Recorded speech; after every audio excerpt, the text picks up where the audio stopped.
Akala mo ba sa korte lang pwede magtrabaho ang isang abogado? Sa dami ng mga napanood kong movies at series tungkol sa lawyer at pati na rin sa 5 taon ko bilang isang government litigation lawyer, hindi na nakakapagtaka kung bakit lawyer sa courtroom ang laging naiisip ng tao. Pero hanggang sa courtroom nga lang ba ang mga abogado? Sa video na to, pag-uusapan natin yung mga major categories of work pag lawyer na kayo, mga examples ng bawat isa, advantages and disadvantages, saka yung mga deep dive examples para magkaroon kayo ng idea. Sinasabi ko sa inyo, ang daming pwedeng maging trabaho ng isang abogado at sigurado akong magugulat kayo sa isi-share ko sa dulo. Okay, para hindi kayo maligaw, hatiin natin sa dalawa yung options. Una, yung nature of work. Pangalawa, yung location of work. Sa nature of work, pwede yan maging government or private practice. Sa location naman, pwede yang maging local or international. Dun muna tayo sa nature of work. Una,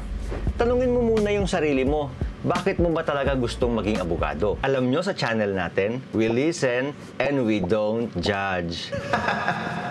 Calling mo ba yan? Gusto mo bang kumita ng malaki para sa sarili mo at sa pamilya mo? Or do you aim for power and prestige? What path should you choose para maramdaman mo na worth it yung hirap na pinagdaanan mo? Dito mo pwedeng umpisahan ang pagpili mo. So yung unang segment, government.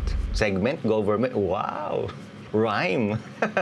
Kung gusto mong magtrabaho sa gobyerno, ito ang reality. Hindi ka yayaman kagad. Don't get me wrong ha, competitive na ngayon ang salary. Pero kasi, kung sanay ka sa lifestyle na marangya, baka mabigla ka. Ngayon, kung gusto mong magbigay ng serbisyo sa bayan, kung pakiramdam mo, calling para sa iyo yung pagiging abogado, ang government service ay para sa iyo. At sinisigurado ko sa inyo, wala nang mas rewarding pa dito. So sa government, meron kang 4 na pwedeng sector na pasukin. Yung una, yung executive branch. Dito papasok yung mga public attorneys, mga public prosecutors, mga lawyers sa legal department ng bawat government agencies. Dito, mararamdaman mo talaga na parang warriors of justice kayo. Lalo na kung sa public attorney's office ka. Yung mga magiging kliyente mo dito ay yung mga taong naagrabyado ng mundo at walang kakayanan na magbayad ng sariling abogado. Kung hindi ka naman sa PAW, pwede ka rin namang mag-fiscal. Ikaw ang taga-usig. Ikaw ang magpapakulong sa mga kriminal. O kung gusto mo naman, kung ayaw mo sa pareho, pwede ka sa legal department ng mga government agencies. Mamaya pag-usapan natin ng konti yung mga ginagawa sa mga roles na yan para may idea rin kayo. Next, yung legislative branch ng government. Dito papasok yung mga legal officers ng mga senador, mga kongresista, o kahit yung mga counselor sa LGU. Pwede mong magamit yung kaalaman mo sa law para makatulong sa pag-develop ng mga batas. Kumbaga sa giyera, no? Hindi man ikaw yung nasa frontline, pwede ka maging tactician. And next naman, yung judiciary. Dito papasok yung mga branch clerk, judges, pati yung justices. Sa judiciary, ikaw yung parang ilaw sa dilim. Nasa kamay mo ang hustisya at hindi ito madaling responsibilidad. At yung pang-4 na sector naman ay yung law enforcement. Dito papasok yung mga legal department ng mga law enforcement agencies kagaya ng PNP, NBI, tsaka yung PIDEA. Pag pumasok ka dito, ikaw yung tutulong sa pag-develop ng internal rules and regulations ng mga law enforcement agencies. Bukod dito, kung mayroong kakasuhan na involve ang agency ninyo, isa ka sa mag-aasikaso nun. Ang maganda sa ganito, pag pumasok ka sa kanila na lawyer ka, mataas na agad yung ranggo mo. So yan yung 4 na sector na pwede mong pasukin sa government. Ano naman yung mga advantages at saka disadvantage?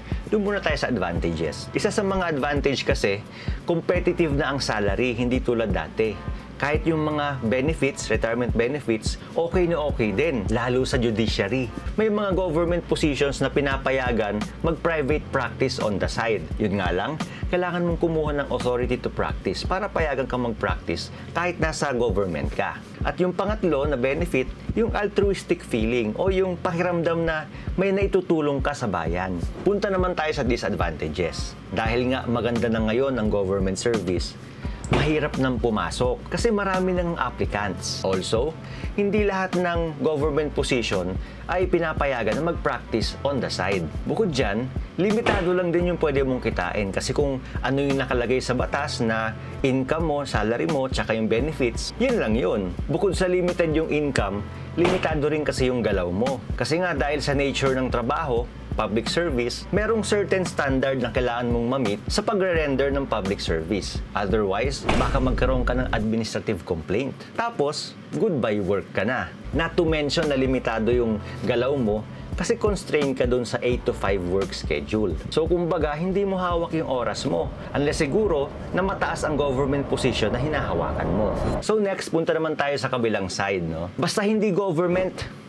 private practice yan, no? Pag private practice, pwede kang magtrabaho sa mga private law firms o ikaw mismo ang magtatayo ng sarili mong law firm. Ang tawag dyan, solo practice. Para mas malesen yung burden mo sa gastos, sa trabaho, sa responsibilities, pwede ka namang kumuha ng partner.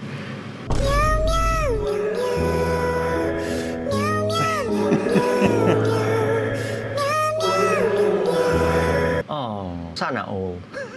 Pag ganyan, partnership na ang tawag dyan. Kung hindi man dyan, pwede ka rin sa academe o kaya professor. Pwede kang magturo sa college o kaya sa law school ng mga law subjects. Lalo na yung accountancy, yung mga business courses, may mga law subjects yan. Kahit nga yung criminology meron. Kami nga noon sa nursing, meron kaming mga law subject. At bilang isang lawyer, pwede kayong magturo sa mga ganyang field. Dagdag pa dyan, pwede ka rin maging advisor ng mga politiko o kaya ng mga companies. And last na pwede mong pasukin, notary public, no? Ikaw yung magnonotaryo. Ano naman yung mga advantages and disadvantages ng private practice? Una, yung advantages, the world is your oyster, ika nga. Kung anong trip mong gawin, pwede mong gawin. Kasi ikaw ang boss. Unless na lang siguro kung pumasok ka sa law firm. Otherwise, ikaw ang magdidikta ng kilos mo. Malaking factor din kasi dito yung connections tsaka swerte.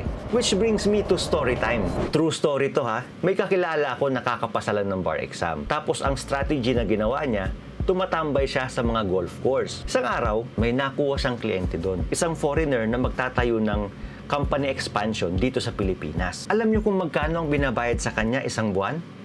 1 million pesos kada isang buwan. Imagine mo yun, kakapasa mo lang sa bar exam tapos 1 million a month ng kinikita mo. Eh di wow! Ang galing! Yan yung kinaganda sa private practice. Pagka nakaswerte ka, tiba-tiba ka. Pero may mga disadvantages din yan.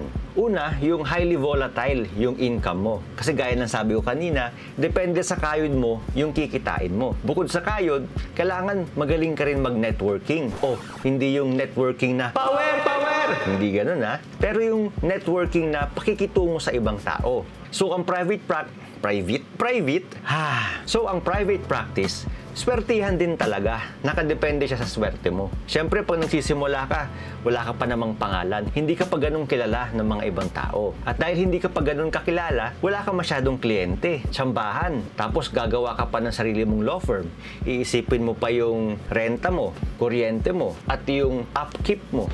Marami kang iisipin. Kung wala kang kliyente, paano masusustain yun, di ba? Kaya nga yung ibang ginagawa, nag-a-apply sa law firms para at least meron ng established na law practice, susundan mo na lang tsaka mag-gain ka na lang ng experience. Ang problema sa law firm, hindi mo naman kontrolado yung bagay kasi you are still answering to your superiors doon sa law firm. At higit sa lahat, ang nabibuild mong reputation noon ay hindi naman sa'yo kundi yung reputation ng law firm. Kaya ang ginagawa ng iba, ang kinukuha lang talaga doon sa mga law firm ay experience. Hindi ko naman nilalahat pero majority ganun ang strategy nila. Ngayon, dito naman tayo sa location of work. Pwede bang mag-practice ng law sa labas ng Pilipinas o yung tinatawag na international practice of law? Short answer, pwede. Long answer, depende. So, pwede, pero depende. So, kanina yung mga pinag-uusapan natin, yun yung local practice of law.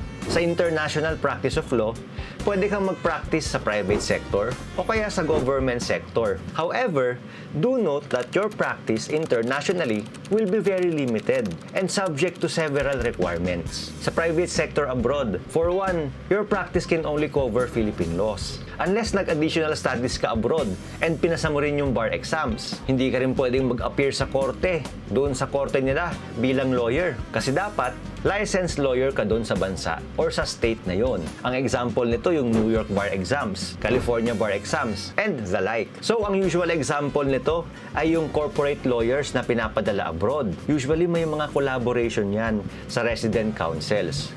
o yung mga counsels or lawyers na lisensyado doon sa bansang yon. Sa government service naman abroad, dito papasok yung mga diplomatic services saka foreign services natin, kagaya ng mga ambassadors, diplomats, and others. FYI lang, sobrang hirap ng requirements para pumasok sa foreign service. Mamaya, ikikwento ko sa dulo.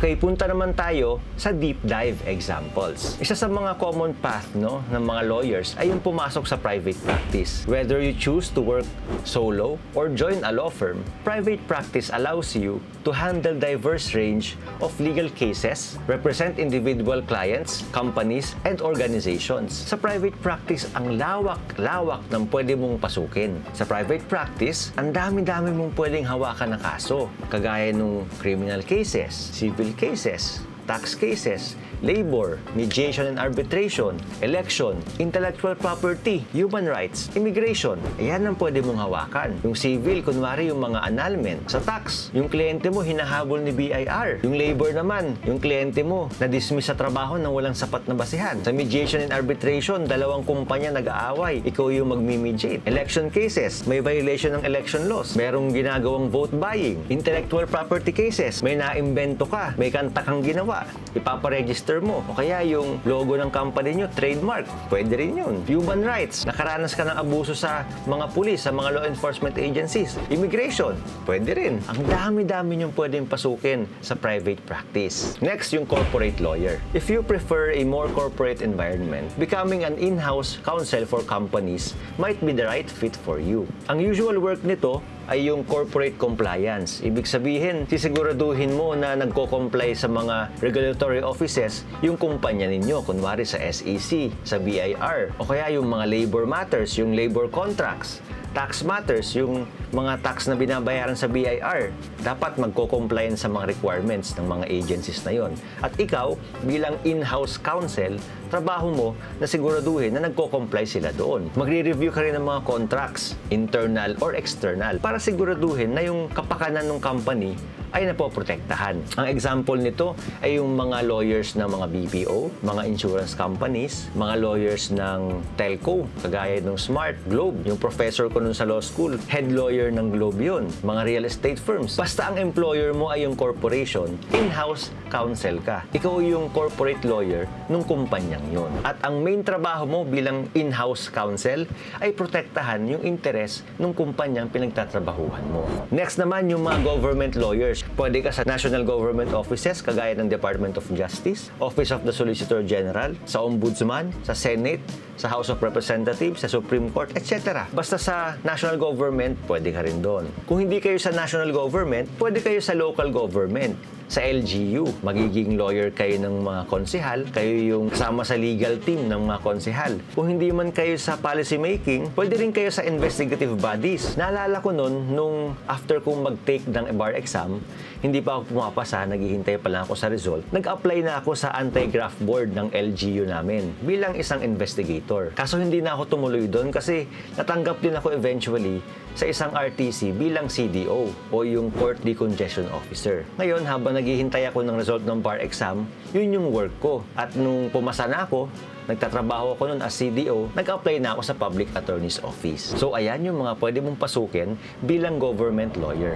Ngayon naman, punta tayo sa freelance ng legal community. Ito yung legal consultant. Para to sa mga lawyer na merong specialized knowledge sa isang specific area of law. Kagaya ng sabi ko, para siyang freelancer. Kasi pwede kang magkaroon ng maraming kliyente. Sa'yo kung ilan ang gusto mong kunin. Basta ang trabaho mo, magbigay ka ng advice at guidance doon sa kliyente mo. Yung mga kliyente mo pwedeng individual, pwedeng kumpanya, pwedeng mga organization. Ang kinaganda sa pagiging legal consultant, hawak mo yung oras mo. Okay, next natin, legal academe. Kung meron kang passion sa pagtuturo, tsaka sa legal research, pwede kang mag-pursue ng career sa legal academe. Pwede kang maging law professor sa law school, law professor sa college. Pwede ka rin maging bar exam lecturer. At higit sa lahat, pwede ka rin mag-author ng libro. Ang ganda ng experience na to kasi para sa akin, may opportunity kang hubugin yung mga up-and-coming lawyers. And for me, isa yan sa mga amazing at very fulfilling na pakiramdam. Next natin yung mediation and arbitration. Ito yung tinatawag na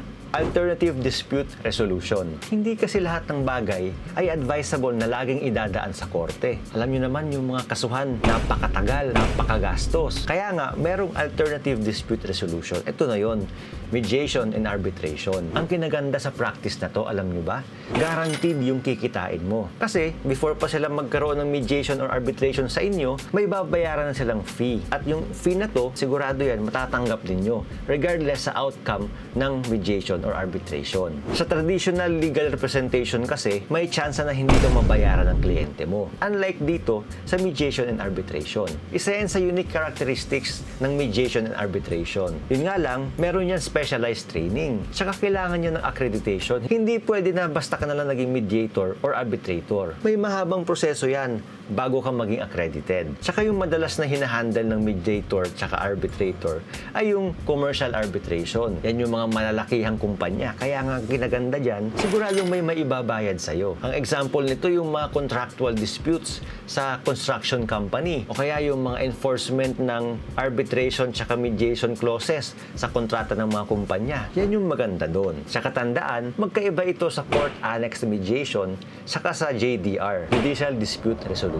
And punta tayo sa international law and diplomatic affairs. Para sa mga interesado sa international law practice, maganda tong practice na to. Sa international law, ang focus mo yung mga cross-border issues, saka yung international treaties, agreements, and organizations. Ang example nito, yung mga international law consultant, legal advisor for international organizations, saka yung mga trade specialist. Aside from international law, pwede rin dito yung mga diplomatic affairs, kung saan nire-represent yung Philippines sa global forum para pagtibayin yung mga international relations natin sa ibang bansa. At siguraduhin na yung interest natin sa abroad ay napoprotektahan. Gaya ng example natin kanina, yung mga foreign service officers, diplomatic attachés, consular officers, saka yung mga ambassadors. Oh, teka, sabi ko kanina, sobrang hirap ng exam para makapasok sa foreign service. Ang daming test na kailangan mong gawin. Yung una, qualifying test, parang civil service eligibility. Yung pangalawa, preliminary interview. Siyempre, oral yun. Tsaka ang alam ko,